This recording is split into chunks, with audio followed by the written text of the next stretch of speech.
Geschichte von den Piraten in Venezia von Linda Weidmann. Kapitel 1. Wir schreiben das Jahr 1615. Ein Zeitalter, in dem Venedig eine der prunkvollsten, reichsten und schönsten Städte der Welt war. Dazumal lebten dort zwei reiche Kaufleute. Von beiden aber am meisten geachtet war der geizige, alte venezianische Kaufmann Il Signore Pantalone da Venezia. Aber dass ihr mir ja nicht von dem verschüttet, gell? Ja, sehr wohl, Signore! Zusammen mit seinem überklugen und sehr gesprächigen Freund Dottore il Magnifico da Bologna sorgten die beiden in Venedig für viel Aufregung und Freude. Pantalone! Pantalone, mein Freund! Das musst du dir ansehen! Der Geschwindigkeitsregler und die Dynamik der großen... Dottore! Achtung! Also wirklich, Dottore!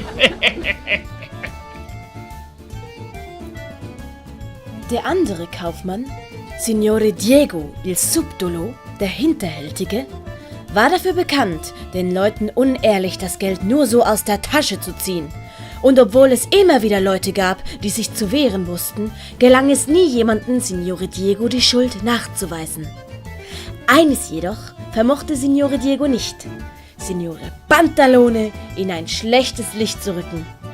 Denn immer wieder kam in dessen schlaue Dienerschaft Arlecchino, Io sono Arlecchino! Brighella, Das bin ja ich! die schöne Colombina, Ciao! in die Quere. Nun geschahen seit mehreren Wochen komische Ereignisse in Venezia.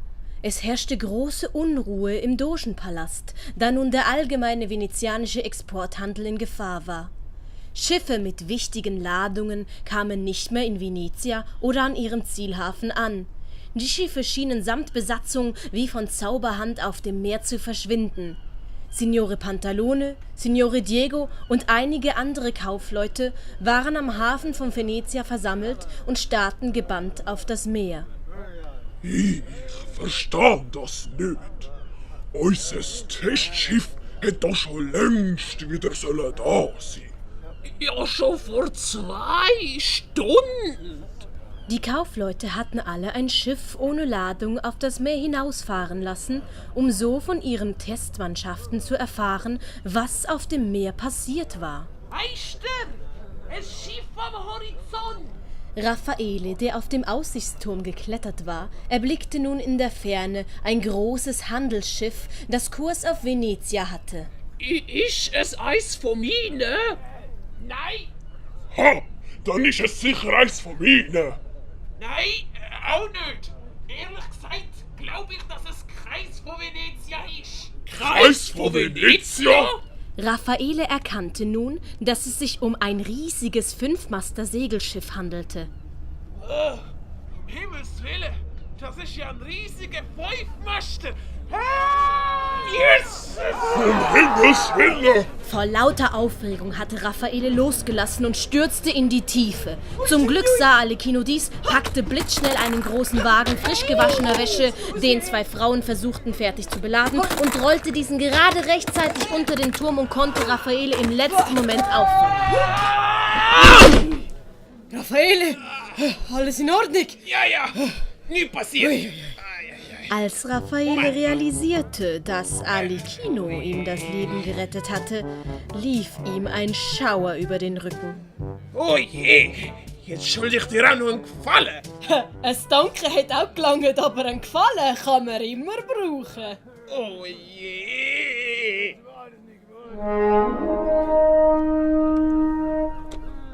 Das ist mal ein großes Schiff. Der geheimnisvolle 5-Master war nun am Hafen von Venezia angekommen. Eine große Planke wurde ausgefahren, platziert und ein junger, schöner Kaufmann mit roten Haaren und kristallklar blauen Augen stieg aus dem Schiff aus und ging direkt auf Pantalone und die anderen Kaufmänner zu. So, aha. Dies ist also Venezia, die Stadt des Wassers und des kostbaren Glases, das von allen auf der ganzen Welt begehrt wird. Sie, Entschuldigung, aber momentan dürfen auch nur Schiffe von venezianischen Kaufmännern oder von unseren Partnern Waren liefern. Oh, das trifft sich ja prächtig. Wunderbar, wunderbar. Wie Sie an meiner Geburtsurkunde feststellen werden, bin ich nämlich ein venezianischer Kaufmann. Der schöne Kaufmann händigte Signore Diego eine Pergamentrolle aus. Als Diego diese genauer betrachtete, traute er seinen Augen nicht. Ja, Jesus! Das ist der Enkel vom berühmten Salvaresto il più riuscito. Aber das kann ja nicht sein. Es hat geheißen, er hat keinen Sohn oder Nachfahren gehabt. Um euch alle kurz aufzuklären, Salvestro il più riuscito war nebst Pantalone und Diegos Vätern einer der berühmtesten und reichsten Kaufmänner Venezias gewesen. Salvestro verstarb jedoch im jungen Alter an der Pest, die er sich auf seiner Handelsreise in Irland geholt hatte. Doch, mein Großvater hatte sehr wohl einen Sohn. O'Sullivan il più riuscito, der Erste, und ich bin dessen Nachfolger, O'Sullivan il più riuscito, der Zweite. Nun ja, der Grund meines Kommens ist auch eher ein Zufall. Im Meer schwammen mehrere venezianische Ladungen herum. Was? Ich konnte es kaum glauben. Glück muss man haben, sagte ich mir, und dachte mir, vielleicht ein Finderlohn zu bekommen. Ein Finderlohn? Für Waren, die du eindeutig gestohlen hast? No, nicht so voreilig. Wir haben ja noch gar nicht gesehen, ob es sich überhaupt um unsere Ware handelt. Gestohlen? Bei meiner Ehren, sowas würde mir nicht im Traum einfallen. Aber liebe Gentlemans, das war nicht das Einzige, was ich aus dem Wasser gefischt habe. Nicht das Einzige? Silver, Captain. bring doch bitte den Gentleman her, den wir aus dem Meer gefischt haben. Silver, ein riesiger, großer, gebräunter und dicker Mann, ging unter Deck und kam mit einem sehr kleinen, verwirrten, leicht bekleideten Mann zurück. Ei, hier ist er. Pepe! Signore, es ist furchtbar gewesen. Herrgott, Pepe, du zitterst ja am ganzen Körper. Er hat, seit wir ihn aus dem Wasser gezogen haben, nicht aufgehört zu zittern. Was zum Teufel ist auf dem Meer passiert? Alle blickten gebannt auf den armen Pepe, der einfach nicht mit dem Zittern aufhören konnte. Es ist so schrecklich gewesen.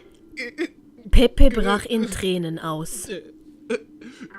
Wir sind, wie Sie verlangt hatten, losgesegelt. Es hat zuerst alles ganz normal ausgesehen. Und dann ist das Meer auf einmal ganz still geworden. Plötzlich, wie aus dem Nichts, ist der Nebel Pepe! Pepe, sag doch etwas! Ende von Kapitel 1. Geschichte von der Piraten in Venezia von Linda Weidmann. Auf Wiedersehen und bis zum nächsten Mal. Grazie mille for watching the lesson. Please subscribe.